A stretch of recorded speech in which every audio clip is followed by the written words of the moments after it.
புதிய வீட்டில் புதிய பெயிண்டின் வாசனை இருந்தது. ஆனால் நிலாவின் நினைவுகளில் ஹரியின் வியர்வையின் டர்பன்டேனின் பின்னர் அன்பின் லேசமான இனிப்பான வாசனையும் இருந்தது. 4 சுவர்களுக்குள் குழந்தைகளுடன் பாதுகாப்பாக இருக்கும்போது அவளுக்கு அடிக்கடி மூச்சு திணறல் ஏற்பட்டது. சாரிட்டி அமைப்பினர் வழங்கிய இந்த சிறிய வீட்டின் ஒவ்வொரு மண் துகளிலும் ஹரியின் இல்லாமை கனமாக கிடந்தது. அம்மே. கண்ணனின் அழைப்பு அவளை சிந்தனைகளிலிருந்து விழிப்படுத்தியது. 7 வயது சிறுவனின் கண்களில் பசியின் ஒளி இருந்தது. 5 வயது சிறுமி மாலு முற்றத்தில் உள்ள செம்பருத்திச் செடியுடன் ஏதோ முக்கியமாக பேசிக் கொண்டிருந்தாள். இதோ வருகிறேன் கண்ணா, அவள் அடுக்கலையை நோக்கி நடந்தாள். திருமணம் முடிந்து வாடகை வீட்டுக்கு மாறிய அன்று ஹரி அவள் காதில் சொல்லியிருந்தான், நம்முடைய சொந்த வீட்டின் உம்மரத்தில் உட்கார்ந்து எனக்கு நீயுடன் ஒரு தேநீர் குடிக்க வேண்டும் நிலே. அவனின் கனவாக இருந்தது இந்த வீடு. ஆனால் விதி அந்த கனவின் சாவியை அவள் கையில் கொடுத்துவிட்டு அவனை என்றென்றும் கொண்டு போய்விட்டது. ஒரு கட்டுமான இடத்தில் பெயிண்டிங் வேலை செய்யும்போது கால் தடுமாறி விழுந்தபோது உடைந்தது அவன் தலையோட்டு மட்டுமல்ல, நிலாவின் வாழ்க்கையும் கூட. அவர்களுடையது காதல் திருமணம். எதிர்ப்புகளை புறக்கணித்து ஒன்று சேர்ந்தபோது தாங்கும் தணலும் யாரும் இல்லை. ஹரி போனதோடு ஆகாசமும் பூமியும் ஒன்றுமில்லாதது போல அவள் வெறுமையில் ஆனாள். அந்த சமயத்தில் கைத்தாங்கு சாரிட்டி அமைப்பின் செயலர் சுகுமாரன் சார் ஒரு தெய்வ தூதனை போல வந்தார். விண்ணப்ப படிவங்களை நிரப்புவது முதல் வீட்டின் அடிக்கல் நாட்டல் வரை எல்லாவற்றிலும் அவர் முன்னால் இருந்தார். நிலா ஒரு காரியத்தாலும் விசமிக்கக்கூடாது. ஹரியின் ஆத்மாவுக்கு சாந்தி கிடைக்க வேண்டுமென்றால் நீங்களும் குழந்தைகளும் சந்தோஷமாக இருக்க வேண்டும். அதற்கு நாங்களால் ஆகும் உதவி எப்போதும் இருக்கும். சாவி கொடுக்கும் விழாவில் ஊர்க்காரர்கள் முன் அவர் சொன்னபோது நிலாவின் கண்கள் நன்றியால் நிறைந்திருந்தது. அவள் கட்டன் தேநீரை கப்புகளில் ஊற்றினாள். ஒன்று தனக்கு, மற்றொன்று நினைவுகளில் உள்ள ஹரிக்கு. உம்மரப்படியில் வெளியே பார்த்து உட்கார்ந்திருக்கும் போது அவளுக்கு தோன்றும், ஹரி அந்த கேட் திறந்து சிரித்து கொண்டு உள்ளே வருவான் என்று. நிலே. அந்த அழைப்பு அவளை அதிர்ச்சியடைய செய்தது. ஹரியினுடையது அல்ல அந்த குரல். அவள் திரும்பி பார்த்தாள். கேட்டுக்கு அருகில் சுகுமாரன் சார் அவளை பார்த்து புன்னகைத்துக் கொண்டிருந்தார். சாரோ, என்ன இந்த வழியில்? அவள் வேகமாக எழுந்து கேட்டாள். நான் இந்த வழியாக போகும்போது ஒரு உள்ளே வந்தேன். குழந்தைகளுக்கு எல்லாம் சுகம்தானே? அவர் உள்ளே வந்து உம்மரத்தில் உள்ள நாற்காலியில் உட்கார்ந்தார். சுகம்தான் சார். உனக்கு ஏதாவது தேவைகள் இருக்கிறதா? ஹரி எல்லாம் தீர்ந்துவிட்டதா? அவருடைய குரலில் உண்மையான கவலை நிறைந்திருந்தது. இல்லை சார். கடந்த வாரம் கொண்டு வந்தது இன்னும் இருக்கிறது. அவர் சுற்றும் பார்த்தார். வீடு எல்லாம் நல்ல சுத்தமாக வைத்திருக்கிறாயே, சாமர்த்தியம். அவருடைய பார்வை அவள் முகத்தில் ஒரு நிமிடம் தங்கியது. நிலாவுக்கு ஏதோ ஒரு அசௌகரியம் தோன்றியது. அவள் வேகமாக பார்வையை மாற்றினாள். வெறும் தோன்றல்தான். இத்தனை உதவி செய்த ஒரு மனிதன், அவள் தன்னிடம் சொன்னாள். சுகுமாரனின் வருகைகள் வழக்கமானது. சில சமயம் அரி மற்றும் மளிகை சாமான்களுடன் வருவார். மற்ற சில சமயம் குழந்தைகளுக்கு விளையாட்டு பொருட்களுடன். ஒவ்வொரு முறை வரும்போதும் அவர் அவள் வாழ்க்கையின் பகுதியாக ஆகிக் கொண்டிருந்தார். ஊர்க்காரர்கள் எல்லாம் அவருடைய கருணையை போற்றினர். சுகுமாரன் சார் போல ஒரு மனிதன் இருக்கிறானா? அந்த பாவம் பெண்ணுக்கும் பிள்ளைகளுக்கும் ஒரு குறை வராமல் பார்க்கிறது பார்த்தீர்களா? தேநீர் கடையில் உள்ள உரையாடல்களில் அவள் கேட்டாள். அவளுக்கும் தோன்றியது அவர் ஒரு இரட்சகன் என்று. ஆனால் சில சமயம் அவருடைய பார்வைகள் அவளை பொழுத்தது. அடுக்களையில் வேலை செய்யும்போது பின்னால் வந்து என்ன கறி என்று கேட்கும்போது அவருடைய மூச்சு கழுத்தில் தட்டுவது போல தோன்றி அவள் பயந்து பின்வாங்கினாள். கையிலிருந்து ஏதாவது கீழே போனால் குனிந்து எடுக்கும்போது அவருடைய கண்கள் தன் உடலில் துழாவுவது அவள் அறிந்தாள். அதெல்லாம் தன் வெறும் தோன்றல்கள் என்று அவள் மனதை பழக்கப்படுத்தினாள். கடமையின் பெரிய சுமை அவள் தலையின் மேல் இருந்தது. அந்த சுமைக்கு முன் இந்த அசௌகரியங்களை எல்லாம் அவளுக்கு புறக்கணிக்க வேண்டியது வந்தது. கடந்த வாரம் அவர் வந்தது குளியலறையில் பைப்பை சரி செய்வதற்கு என்ற போலியில் இருந்தது. இதையெல்லாம் வெளியே சொல்லி பணம் வீணாக்க வேண்டாம், நானே சரி செய்து தருகிறேன் என்று சொல்லி டூல் பாக்ஸுடன் அவர் குளியலறையில் நுழைந்தார். சிறிது நேரம் கழித்து வெளியே வந்தார். இப்போ சரியாகிவிட்டது என்று சொல்லி கை கழுவி போகும்போது அவருடைய முகத்தில் விசித்திரமான ஒரு சிரி இருந்தது. அன்று இரவு உறங்க கிடக்கும்போது அவளுக்கு தோன்றியது, அந்த வீட்டின் சுவர்களுக்கு திடீரென்று தடிமன் குறைந்தது போல. யாரோ தன்னை எப்போதும் பார்த்து கொண்டிருப்பது போல ஒரு தோன்றல். அது ஒரு சனிக்கிழமை. வீடு முழுவதும் சுத்தம் செய்யும் நாள். குளியலறையை கழுவும்போது சோப்பு கையிலிருந்து நழுவி மூலையில் வைத்திருந்த சிறிய பிளாஸ்டிக் ஷெல்புக்கு பின்னால் விழுந்தது. அவள் கையை நுழைத்து அதை எடுக்க முயன்றாள். விரல்கள் சோப்பில் தடைப்படவில்லை. அதற்கு பதிலாக குளிர்ந்த கரடுமுரடான ஒரு பொருளில் தொட்டது. அவளுக்கு சந்தேகம் தோன்றியது. ஷெல்பை சற்று முன்னால் இழுத்து நகர்த்தினாள். அங்கே சுவருக்கு அருகில் உள்ள இருட்டான மூலையில் ஒரு கருப்பு புள்ளி போல ஏதோ ஒன்று ஒட்டியிருந்தது. அவள் கூர்ந்து பார்த்தாள். அது ஒரு சிறிய கருப்பு சதுர கட்டி. அதன் நடுவில் ஒரு ஊசி குழாயின் அளவில் ஒரு கண்ணாடி பிரகாசித்துக் கொண்டிருந்தது. ஒரு நிமிடம் அவளுக்கு ஒன்றும் புரியவில்லை. அது என்னவென்று அடையாளம் காண அவள் மூளை மறுத்தது. நடுங்கும் விரல்களுடன் அவள் அதை எடுத்து கையில் வைத்தாள். ஒரு மறைக்கப்பட்ட கேமரா. அந்த அறிதல் ஒரு இடிமின்னல் போல அவள் நரம்புகளோடே ஓடியது. அவள் மூச்சு நின்றது. கையிலிருந்த அந்த சிறிய பொருளுக்கு உலகின் மிகப்பெரிய சுமை போல தோன்றியது. தலை சுற்றுவது போல தோன்றிய போது அவள் அந்த குளிர்ந்த தரையில் உட்கார்ந்து போனாள். சாரிட்டி. சுகுமாரன் சார் பைப் சரி செய்தல். Tool box. அவருடைய விசித்திரமான சிரி. சிதறி கிடந்த துண்டுகள் எல்லாம் ஒன்றாக இணைந்து பயங்கரமான ஒரு படம் அவள் முன் தோன்றியது. யாரோ ஒருவர் அவர் தன் ஒவ்வொரு அசைவையும் பார்த்து கொண்டிருந்தார். தான் உடை மாற்றுவது, குளிப்பது. நினைத்தபோது அவள் வயிற்றிலிருந்து ஒரு உள் அசைவு மேலே வந்தது. வாந்தி வர அவள் வாயை பொத்தினாள். நன்றியால் நிறைந்திருந்த கண்களில் இப்போது தீ எரிந்து கொண்டிருந்தது. கருணையின் முகமூடி அணிந்த ஒரு ஓநாய் தன் வாழ்க்கையில் நுழைந்தது என்று அவள் அடையாளம் கண்டாள். அந்த வீட்டில் அவள் பாதுகாப்பாக இல்லை. அது ஒரு வீடு அல்ல, அவர் ஏற்பாடு செய்த ஒரு பொறி. நடுங்கும் கையில் அந்த கேமராவை இறுக்கி பிடித்து அவள் அந்த குளிர்ந்த தரையில் உட்கார்ந்திருந்தாள். வெளியே குழந்தைகளின் விளையாட்டு சிரிப்புகள் ஒலித்துக் கொண்டிருந்தது. ஆனால் நிலாவின் காதுகளில் அவள் இதய துடிப்பின் பெரிய ட்ரம் சத்தம் மட்டும். இனி என்ன செய்வது? போலீசில் சொல்ல வேண்டுமா? யார் நம்புவார்? ஊர்க்காரர்களின் கண்ணில் உண்மையான சுகுமாரன் சாருக்கு எதிராகத்தான் சொன்னால் யாரும் கேட்க மாட்டார்கள். அவர்கள் தன்னையே குற்றவாளி என்று சொல்வார்கள். நன்றி இல்லாதவள். இல்லை, அவள் அழமாட்டாள். ஹரியின் நிலா அத்தனை பலவீனமானவள் அல்ல. அவள் கண்களில் உள்ள பயம் மெதுவாக வழிமாறியது. அங்கே எரியும் ஒரு பழிவாங்கலின் தீக்கனல் உருவானது. அவள் அந்த கேமராவை பார்த்தாள். அது கண் இமைக்காத ஒரு ராட்சதனின் கண் போல தோன்றியது. நீ என் விளையாட்டை பார்க்க வைத்ததல்லவா இது? அவள் மனதில் சொன்னாள், இனி நான் விளையாடுவதை நீ பார்ப்பாய். விளையாட்டு தொடங்கியதுதான் சுகுமாரா. முதல் அதிர்ச்சி மாறிய போது நிலாவின் மனம் ஒரு உலைக்கலம் போல கொதிக்கத் தொடங்கியது. அவள் அந்த கேமராவை எடுத்தாள். அதன் லென்ஸை நோக்கி துருவி பார்த்தாள். பின்னர் ஒரு துளி நீர் கூட தொடாத ஒரு பிளாஸ்டிக் கவரில் போட்டு தன் பழைய துணிப்பெட்டியின் மிக கீழே மறைத்தாள். அதற்கு பதிலாக அதே அளவில் உள்ள ஒரு கருப்பு புள்ளி பழைய ஒரு விளையாட்டு பொம்மையிலிருந்து பிரித்தெடுத்து அதே இடத்தில் ஒட்டி வைத்தாள்.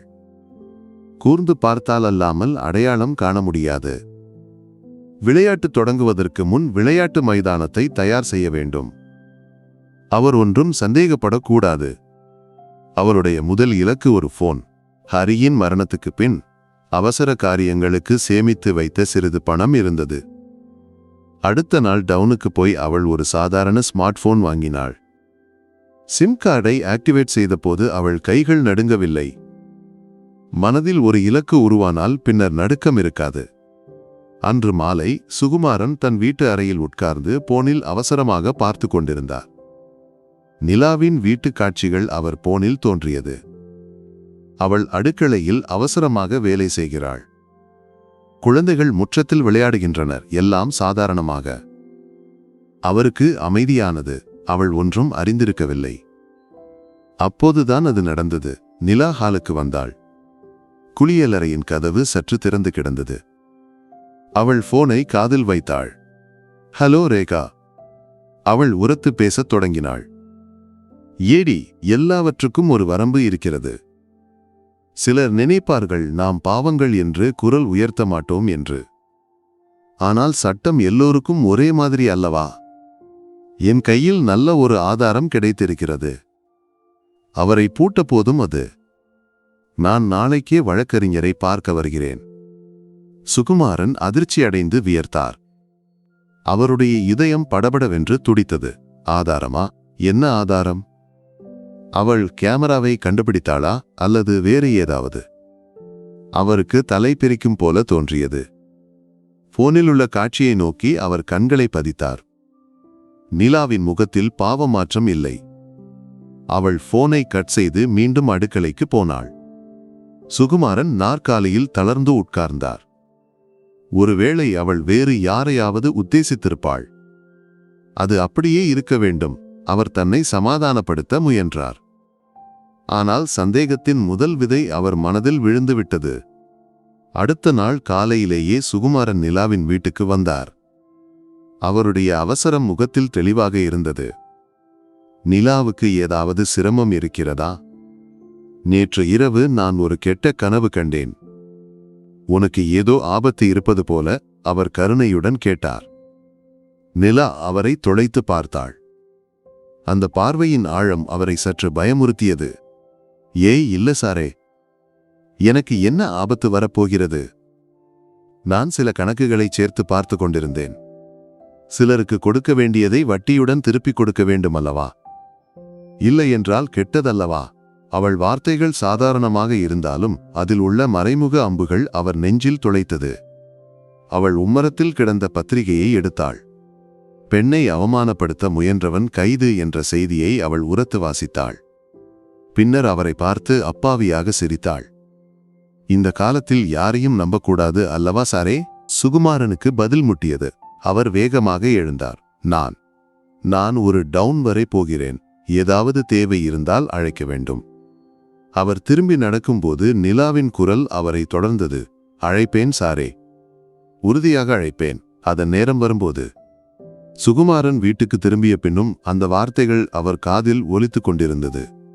அவளுக்கு எல்லாம் தெரியும். அவள் தன்னை சோதிக்கிறாள். அவர் மனம் மந்திரித்தது. அன்றிலிருந்து சுகுமாரனின் தூக்கம் இழந்தது. அவர் இரவில் அதிர்ச்சியுடன் எழுந்தார். போனில் உள்ள லைவ் பீடை மீண்டும் மீண்டும் சோதித்தார். நிலா அமைதியாக தூங்குகிறாள். ஆனால் அந்த அமைதி அவரை பயமுறுத்தியது. புயலுக்கு முன் உள்ள அமைதியா அது? அவருடைய குணமாற்றத்தை மனைவி சாரதா கவனித்தாள்.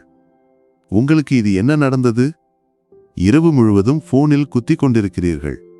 அந்த பெண்ணின் வீட்டிலிருந்து இறங்கியது முதலானதுதான் இந்த அவசரம். என்ன காரியம்? நீ வெறும் ஓரோன்னு சிந்தித்து கூட்டாதே சாரதே. எனக்கு சாரிட்டியின் சில காரியங்கள் யோசிக்க இருக்கிறது. அவர் கோபப்பட்டார். அவர்களுடைய பேச்சு ஒரு சண்டையில் முடிந்தது. 2 நாட்கள் கழித்து நிலா அடுத்த பொறியை ஏற்பாடு செய்தாள். மாலை அவள் மீண்டும் போனை எடுத்தாள். இம்முறை அவள் குரலில் இரக்கம் இருந்தது. சரியில்லை மோளே, அழாதே. நானும் முதலில் உடைந்து போனேன். அந்த சுகுமாரன் ஒரு ஓநாய். அவன் உன்னையும் ஏமாற்றினான் அல்லவா? அவன் நல்ல முகத்தை பார்த்து யாரும் விழுந்து போவார்கள். ஆனால் பயப்படாதே, நீ தனியாக இல்லை. உன்னை போல வேறு பெண் குழந்தைகள் இருக்கிறார்கள் என்று எனக்கு தெரியும். நாம் ஒன்றாக நிற்போம். அவன் முகமூடியை நாம் கிழித்தெறிவோம்.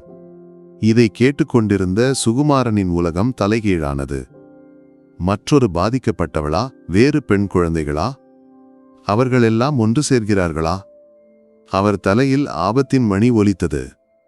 தான் கட்டி உயர்த்திய மரியாதையின் கோட்டைகள் ஒன்றொன்றாக உடைந்து விழுவதை அவர் கண்டார். ஊர்க்காரர்கள் முன்தான் அவமானப்படுவதும், போலீசு தன்னை கைது செய்வதும், மனைவியும் குழந்தைகளும் தன்னை வெறுப்பதுமெல்லாம் ஒரு பேய் கனவு போல அவர் மனதூடே கடந்து போனது. அவருக்கு பைத்தியம் பிடிப்பது போல தோன்றியது. அந்த போனில் சிரிக்கும் நிலாவின் முகம் ஒரு பிசாசை போல அவரை பார்த்து பல் இழித்தது போல தோன்றியது. அந்த பொறியிலிருந்து எப்படி தப்பிப்பது என்று அவருக்கு தெரியவில்லை. அந்த வீடு ஒரு வீடு அல்ல, அது ஒரு சிலந்தி வலை. அதில் சிக்கியது நிலா அல்ல, தான். பயம் சுகுமாரனின் யுக்தியை உண்ணத் தொடங்கியது. அந்த கேமரா, அதை மட்டும்தான் ஆதாரம். அதை எடுத்து அழிக்க வேண்டும். அதை மட்டும்தான் ஒரே வழி. அவர் மனம் முடிவு செய்தது. அன்று இரவு நிலவு இல்லாத கருப்பு இரவு. நேரம் அர்த்த ராத்திரி கடந்திருந்தது. சுகுமாரன் கருப்பு உடைகள் அணிந்து முகத்தை பாதி மறைத்து நிலாவின் வீட்டின் பின்புறம் வந்தார். அவருடைய நெஞ்சு பெரும் பறை அடிப்பது போல இருந்தது. ஆண்டுகளாக காத்து வைத்த மரியாதையின் முகமூடி அழியப் போகிறது. அடுக்களையின் ஜன்னல் பலகைக்கு கொக்கி போடப்படவில்லை. அவன் அதிர்ஷ்டத்தை திட்டவில்லை, ஏனென்றால் அதிர்ஷ்டம் இப்போது தன்னுடன் இல்லை என்பது அவனுக்கு தெரியும். சத்தமில்லாமல் அவன் ஜன்னலை திறந்து உள்ளே ஊர்ந்து இறங்கினான். வீட்டுக்குள் கூரிருட்டு. சொந்த சுவாசம் கூட அவனை பயமுறுத்தியது. அவன் சுவரில் தடவி தடவி பாத்ரூம் நோக்கி நகர்ந்தான். ஒவ்வொரு அடி வைக்கும் போதும் தரையில் ஏதாவது தட்டி சத்தம் வருமோ என்று அவன் பயந்தான். பாத்ரூமின் கதவு திறந்து கிடந்தது. அவன் உள்ளே நுழைந்து மெதுவாக கதவை மூடினான். போனின் மெல்லிய வெளிச்சத்தில் அவன் அந்த மூலையை பார்த்தான். அங்கே அந்த கருப்பு புள்ளி இப்பொழுதும் இருந்தது. அவனுக்கு ஆறுதலாக இருந்தது. நடுங்கும் கைகளுடன் அவன் அதை எடுக்க முயன்றான். அது சுவரில் பசை வைத்து ஒட்டப்பட்டிருந்தது. அவன் பலம் பிரயோகித்து அதை இளக்கி எடுத்தான். கையில் கிடைத்ததும் அவனுக்கு உலகத்தை வென்ற மகிழ்ச்சி தோன்றியது. திடீரென்று அடுக்களையில் இருந்து ஒரு ஸ்டீல் பாத்திரம் தரையில் விழும் அக்லோஷித்தெல்நோய் சத்தம் கேட்டது. டமார்! சுகுமாரன் அதிர்ச்சியடைந்து நடுங்கிப் போனான். அவன் கையில் இருந்த அந்த விளையாட்டு பொம்மையின் துண்டு கீழே விழுந்தது. அம்மே! கண்ணனின் தூக்கச் சடவு உள்ள வெளியறையில் இருந்து கேட்டது. ஒன்றுமில்லை மோனே. அம்மாவின் கையில் இருந்து ஒரு பாத்திரம் விழுந்தது. மோன், தூங்கிக்கோ. நிலாவின் அமைதியான குரல். சுகுமாரனின் இரத்தம் உறைந்து போனது. அவள் விழித்திருக்கிறாள். அவள் தன்னை எதிர்பார்த்திருந்தாளோ? அவனுக்கு அங்கே நிற்க தைரியமில்லை. வந்ததை விட வேகத்தில் அவன் அடுக்களை ஜன்னல் வழியாக வெளியே குதித்து இருட்டில் ஓடி மறைந்தான். உள்ளே நிலாவின் உதடுகளில் ஒரு ரகசியமான புன்னகை விரிந்தது. அவள் அடுக்களையின் லைட்டை போட்டாள். தரையில் சுகுமாரன் விட்டுப்போன அந்த கருப்பு பிளாஸ்டிக் புள்ளி கிடந்தது. அதற்கு அருகில் சேறு படிந்த ஒரு காலடி தடமும். அவள் தன் போனை எடுத்து அதன் தெளிவான ஒரு படத்தை எடுத்தாள். வலையில் இன்னொரு படி முன்னோக்கி அவள் மனதில் சொன்னாள். அடுத்த நாள் ஞாயிற்றுக்கிழமை. பள்ளி முடிந்து வரும் வழியில் டவுனின் பேக்கரியின் முன்பு நிலா சுகுமாரனை பார்த்தாள். அவன் மக்களுக்கு பலகாரம் வாங்கி கொடுத்து கொண்டிருந்தான். அவன் மனைவி சாரதாவும் கூட இருந்தாள். அவளை பார்த்ததும் சுகுமாரனின் முகம் வெளிரி வெளுத்தது. அவன் வேகமாக முகத்தை திருப்பினான். நிலா அவனருகில் நடந்து சென்றாள். அவள் முகத்தில் நிறைந்த புன்னகை இருந்தது. சுகுமாரன் சாரோ, என்னென்ன விசேஷம்? அவன் பதில் சொல்லாமல் திணறினான். மனைவி சாரதா அவளை சந்தேகத்துடன் பார்த்தாள். இது நிலா இல்லையா? கைத்தாங்கியின் வீடு கிடைத்த குட்டி, சாரதா கேட்டாள். ஆமாம் சேச்சி, நிலா சிரித்தாள். பிறகு சுகுமாரனின் முகத்தை பார்த்தாள். சாருக்கு என்ன ஒரு சோர்வு? இரவு தூக்கம் இல்லையா? முகமெல்லாம் வெளிரி இருக்கிறது. ஏதாவது நோயா? அவள் குரல் உண்மையான கவலையால் நிறைந்திருந்தது. ஆனால் அந்த கேள்வி ஒரு சாட்டை அடி போல சுகுமாரனுக்கு தோன்றியது. நேற்று இரவின் ஓட்டம் அவன் மனதில் மின்னியது போல தோன்றியது. ஏய், ஒன்றுமில்லை, சிறிய தலைவலி. அவன் திணறினான். அதானா, நான் நினைத்தேன் இரவில் எங்காவது விழுந்தீர்களோ என்று. நேற்று இரவு என் வீட்டின் பின்புறத்தில் ஒரு பெரிய சத்தம் கேட்டது. ஏதோ விழுந்தது போல. காலையில் பார்த்தபோது நிறைய சேறு. அவள் அப்பாவியாக சொன்னாள். சுகுமாரனின் தொண்டை வறண்டது. அவன் சாரதாவை பார்த்தான். அவள் முகத்தில் சந்தேகத்தின் கரிய நிழல் விழுந்திருந்தது. நமக்கு போகலாம் சாரதே. அவன் மனைவியின் கையை பிடித்து இழுத்தான். அவர்கள் திரும்பி நடக்கும்போது நிலா பின்னாலிருந்து கூப்பிட்டாள். சாரே, சேறு படிந்தால் வேகமாக கழுவிவிட வேண்டும். இல்லையென்றால் பாடு போகாமல் இருக்கும். சுகுமாரன் திரும்பி பார்க்கவில்லை. அவன் மனைவியை இழுத்து முன்னோக்கி நடந்தான். அந்த நிமிடம் அவனுக்கு உறுதியானது. இது வெறும் விளையாட்டு இல்லை. இது ஒரு யுத்தம் தான், தோற்றுக்கொண்டிருக்கும் ஒரு யுத்தம். அந்த சம்பவத்திற்கு பிறகு சுகுமாரனின் வீட்டின் தாளம் தவறியது. சாரதாவின் கேள்விகள் அதிகரித்தன. என்ன உங்களுக்கு அந்த குட்டியுடன் இவ்வளவு அருகாமை? அவள் வீட்டில் சேறுபடிய நீங்கள் இரவில் ஏன் போகிறீர்கள்? நீ தேவையில்லாதது சொல்லாதே சாரதே. நான் அவள் வீட்டுக்கு போகவில்லை, அவன் கத்தினான். ஆனால் அவன் குரலில் உள்ள நடுக்கத்தை சாரதா கவனித்தாள். அவர்களுக்கு இடையே சந்தேகத்தின் ஒரு சுவர் உருவானது. கைத்தாங்கி சாரிட்டியின் மாதாந்திர மீட்டிங்கில் சுகுமாரனால் கவனிக்க முடியவில்லை. கணக்குகளை வழங்கும்போது அவனுக்கு தவறு. புதிய திட்டங்களை பற்றி பேசும்போது வார்த்தைகள் முறிந்தன. கமிட்டியின் மற்ற உறுப்பினர்கள் அதை கவனித்தனர். சுகுமாரன் சாருக்கு உடம்பு சரியில்லை போல. சில நாட்களாக ஒரு உற்சாகம் இல்லை, பிரசிடென்ட் ஜோசப் சொன்னான். அந்த வார்த்தைகள் அவனை மேலும் சோர்வடையச் செய்தன. தான் கட்டியெழுப்பிய சாம்ராஜ்யம் நடுங்குவதை அவன் உணர்ந்தான். வழியில் காணும் அனைவரும் தன்னை பற்றி அடக்கம் பேசுவது போல அவனுக்கு தோன்றத் தொடங்கியது. சாயக்கடையில் ஆள்கள் கூட்டமாக நிற்பதை பார்க்கும்போது அது தன்னை பற்றிய விவாதம் என்று அவன் உறுதிப்படுத்தினான். தூக்கமில்லாத இரவுகள் அவன் கண்களுக்கு கீழே கருப்பு வட்டங்களை உருவாக்கின. கைத்தாங்கி சாரிட்டியின் 10ஆம் ஆண்டு விழாவை பிரம்மாண்டமாக நடத்த கமிட்டி முடிவு செய்தது. ஊரின் பிரமுகர்களை அனைவரையும் அழைத்து ஒரு பெரிய பொது நிகழ்ச்சி. அந்த விழாவில் அமைப்புக்கு அளித்த பங்களிப்புகளை மதித்து செக்ரட்டரி சுகுமாரனை கௌரவிக்கவும் முடிவானது. இந்த செய்தி தெரிந்ததும் நிலாவின் மனதில் தன் விளையாட்டின் இறுதி காட்சி தெளிந்தது. அவளுக்கு அழைப்பிதழ் கிடைத்திருந்தது. அமைப்பின் உதவி பெற்ற அனைவரையும் அழைத்திருந்தனர். நிகழ்ச்சியின் முந்தைய நாள் அவள் சுகுமாரனை போனில் அழைத்தாள். அவன் பயத்துடன் போனை எடுத்தான். ஹலோ சுகுமாரன் சாரே, நான் தான் நிலா. அவன் சுவாசம் ஒரு நிமிடம் நின்றது. நாளை சாரை கௌரவிக்கும் விழா என்று தெரிந்தது. ரொம்ப சந்தோஷம் தோன்றியது. சார் போன்ற ஒரு நல்ல மனிதனை ஊர் அடையாளம் காண வேண்டுமே. அவள் குரல் தேன் பூசியது போல இனிமையாக இருந்தது. அவனால் ஒன்றும் பேச முடியவில்லை. ஒரு விஷயம் சொல்லத்தான் அழைத்தேன். நாளை என் கூட சில நண்பர்களும் வருகிறார்கள். சாரின் உதவி கிடைத்த சிலர். அவர்களுக்கு சாரை நேரில் பார்த்து நன்றி சொல்ல வேண்டும் என்று பெரிய ஆசை. வேடையில் வைத்தே சொல்ல வேண்டும் என்று அவர்கள் பிடிவாதம் பிடிக்கிறார்கள். சாருக்கு ஒரு சர்ப்ரைஸ் ஆகட்டும் என்று நினைத்தேன். போனின் மறுமுனையில் ஒரு ஞரக்கம் மட்டும் கேட்டது. அப்போ சரி சாரே, நாளை பார்க்கலாம். அவள் போனை வைத்தாள். சுகுமாரனின் கையில் இருந்த போன் நடுங்கி கீழே விழுந்தது. நண்பர்கள், வேடையில் நன்றி, சர்ப்ரைஸ். ஒவ்வொரு வார்த்தையும் அவன் தலையில் சுத்தியால் அடிப்பது போல தோன்றியது. நாளை அந்த வேடையில் அனைவரின் முன்பும் அந்த பெண் குழந்தைகள் தனக்கு எதிராக பேசுவார்கள். தன் வாழ்க்கை முடியப் போகிறது. ஆண்டு விழா நடக்கும் ஆடிட்டோரியம் மக்களால் நிரம்பியிருந்தது. வேடையில் MLAவும் பஞ்சாயத்து பிரசிடென்டும் உள்ளிட்ட பிரமுகர்கள். சபையில் ஊர்க்காரர்களும் சாரிட்டி உறுப்பினர்களும். வேடையின் ஒரு மூலையில் வெளிரிய முகத்துடன் சுகுமாரன் உட்கார்ந்திருந்தான். அவன் கண்கள் பதட்டத்துடன் சபையில் அலைந்தன. நிலாவை அவன் பார்த்தான். முன் வரிசையில் அவள் உட்கார்ந்திருந்தாள், மக்களுடன். அவள் முகத்தில் பாவமாற்றம் இல்லை. ஆனால் அவள் அருகில் உள்ள நாற்காலிகள் வெறுமையாக இருந்தது. அவனில் பயத்தை தூண்டியது. அந்த நண்பர்கள் எப்போது வேண்டுமானாலும் வரலாம். அவன் பெயர் அறிவிக்கப்பட்டது. கைத்தாங்கியின் உற்சாகமும் ஆத்மாவுமான ஸ்ரீ சுகுமாரனை பொன்னாடை போர்த்தி கௌரவிப்பதற்காக MLAவை அழைக்கிறோம். கைதட்டல்களுக்கு இடையே நடுங்கும் காலடிகளுடன் அவன் வேடைக்கு நடந்தான். பொன்னாடை போர்த்தும்போது அவன் உடல் உறைந்திருந்தது. போட்டோவுக்கு சிரிக்க முயன்றபோது அது ஒரு கோமாளியின் முகபாவமாக மாறியது. 2 வார்த்தை பேச வேண்டும் பிரசிடென்ட் அவன் காதில் சொன்னான். சுகுமாரன் மைக்குக்கு முன்பு நடந்தான். சபையை பார்த்தபோது அவன் கண்கள் மீண்டும் நிலாவில் விழுந்தன. அவள் தன் போனை எடுத்து ஸ்கிரீனை பார்த்து புன்னகைப்பதை அவன் பார்த்தான்.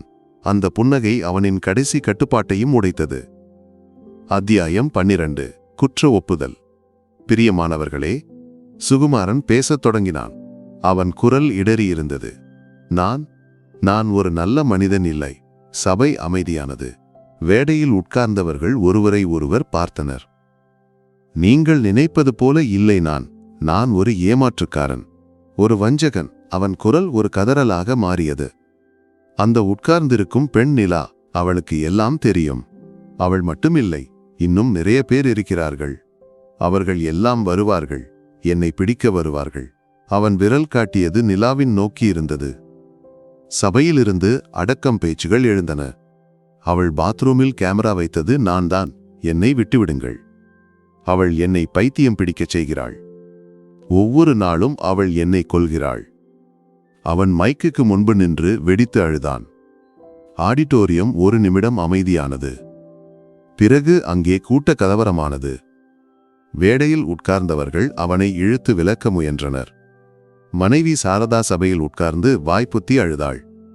நிலா, ஒன்றும் நடக்காதது போல தன் மக்களின் கையை பிடித்து எழுந்தாள். அந்த கூச்சல்களுக்கு இடையே அவள் வெளியே நடந்தாள். யாரும் அவளை கவனிக்கவில்லை. அனைவரின் கவனமும் வேடையின் நாடகத்தில் இருந்தது. வெளியே வந்ததும் அவள் கண்கள் நிறைந்திருந்தன. அது ஒரு வெற்றியின் கண்ணீர் இல்லை, ஒரு மனிதனை இன்ச்சின்ச்சாக உடைத்தெறிந்ததின் வலி. ஆனால் தன் மற்றும் மக்களின் மானத்துக்கு இதைவிட குறைந்த விலை இல்லை. அவள் வானத்தை பார்த்தாள். அங்கே ஹரியின் முகம் ஒரு நட்சத்திரம் போல சிரித்துக் கொண்டிருந்தது. நான் வென்றேன் ஹரி, அவள் மெதுவாக மந்திரித்தாள். நம் மக்களுக்கு வேண்டி. அவள் மக்களின் கையை இறுக்கமாக பிடித்து முன்னோக்கி நடந்தாள். புதிய ஒரு வாழ்க்கைக்கு, பயமில்லாத மறை கேமராக்கள் இல்லாத ஒரு உலகத்துக்கு. சுகுமாரனின் குற்ற ஒப்புதல் அந்த கிராமத்தில் ஒரு காட்டுத்தீ போல பரவியது. அதுவரை அவனை கடவுள் போல பார்த்திருந்தவர்கள் அதிர்ச்சியடைந்தனர். சாயக்கடையிலும் கவலையிலும் அது ஒரு பெரிய விவாத பொருளானது. மக்கள் இருதரப்பாக பிரிந்தனர். சிலர் சுகுமாரனை கொடூரமாக விமர்சித்தனர். மற்ற சிலருக்கு நம்ப முடியவில்லை. அந்த பாவம் பெண் அவனை ஏதோ சொல்லி பைத்தியம் பிடிக்க செய்தது, அவர்கள் அடக்கம் சொன்னார்கள். வேடையில் குழம்பி விழுந்த சுகுமாரனை ஆஸ்பத்திரியில் சேர்த்தனர். மனநிலை பாதிக்கப்பட்ட அவன் யாருடனும் பேசாமல் சுவரை பார்த்து உட்கார்ந்திருந்தான். அவன் மனைவி சாரதாவும் மக்களும் வெளியே வர முடியாமல் வீட்டுக்குள் ஒதுங்கிக் கொண்டனர். கைத்தாங்கி என்ற சாரிட்டி அமைப்பின் செயல்பாடு நின்றது. மரியாதையின் முகமூடி அழிந்து விழுந்தபோது ஊரின் முதுகெலும்பு உடைந்தது போல ஆனது. நிலாவின் வாழ்க்கையிலும் மாற்றங்கள் வந்தன. அவளை பார்க்கும்போது சிலர் சகதாபத்துடன் பார்த்தனர், மற்ற சிலர் பயத்துடனும் சந்தேகத்துடனும். அவள் ஒரு சாதாரண பெண் இல்லை, சூழ்ச்சியாக இருக்க வேண்டும் என்று அயல்பக்கத்து பெண்கள் ஒருவருக்கொருவர் சொன்னார்கள். இந்த அடக்கம் பேச்சுகள் எதுவும் அவளை பாதிக்கவில்லை. அவள் தன் புதிய உலகத்தை கட்டும் பரபரப்பில் இருந்தாள். ஹரி கற்பித்த தையல் கலையை அவள் தூசு தட்டி எடுத்தாள். பழைய ஒரு தையல் மிஷினை கடன் வாங்கி அவள் வீட்டில் உட்கார்ந்து பிளவுஸ்களும் குழந்தை உடைகளும் தைக்கத் தொடங்கினாள். முதலில் சிறிய ஆர்டர்கள், பிறகு அவள் கைத்திறன் ஊரில் பாட்டானது. மெதுவாக மெதுவாக அவள் சொந்த காலில் நிற்கத் தொடங்கினாள். மாதங்கள் கடந்து போயின. ஒருநாள் சந்தியாவில் வீட்டின் பின்புறத்தில் அவள் ஒரு சிறிய தீக்குவியலை உருவாக்கினாள். துணிப்பெட்டியில் பாதுகாப்பாக வைத்திருந்த அந்த மறை கேமராவை அவள் வெளியே எடுத்தாள். அதன் லென்ஸை கடைசியாக ஒருமுறை பார்த்தாள். நிறைய வலிகளும் பயங்களும் அதன் சின்னம். அவள் அந்த கேமராவை தீயில் எறிந்தாள். பிளாஸ்டிக் உருகும் வாசனை அங்கெங்கும் பரவியது. அந்த தீச்சுடர்களில் தன் கடந்த காலத்தின் கடைசி தீக்கணலும் எரிந்து அடங்குவதை அவள் உணர்ச்சியின்றி பார்த்து நின்றாள். பழிவாங்கலின் பாரம் போனதும் அவள் மனம் அமைதியானது. அம்மே, சப்பாத்தி ரெடி. அடுக்களையில் இருந்து கண்ணனின் விழி கேட்டது. அவள் திரும்பி பார்த்தாள். வீட்டின் உம்மரத்தில் மாளு ஒரு பூம்பாற்றையை பார்த்து சிரித்துக் கொண்டிருந்தாள். அவள் மக்கள், அவள் உலகம். அவள் உதடுகளில் காலங்களுக்குப் பிறகு உண்மையான ஒரு புன்னகை விரிந்தது. அது ஒரு இரையின் புன்னகை இல்லை, அத்திஜீவித்தவளின் வலிமை பெற்ற ஒரு பெண்ணின் புன்னகை. அந்த வீட்டின் சுவர்களுக்கு இடையே அவள் இப்போது பாதுகாப்பாக இருந்தாள். ஏனென்றால் அவளின் மிகப்பெரிய பாதுகாப்பு அவள்தானே என்று அவள் உணர்ந்திருந்தாள்.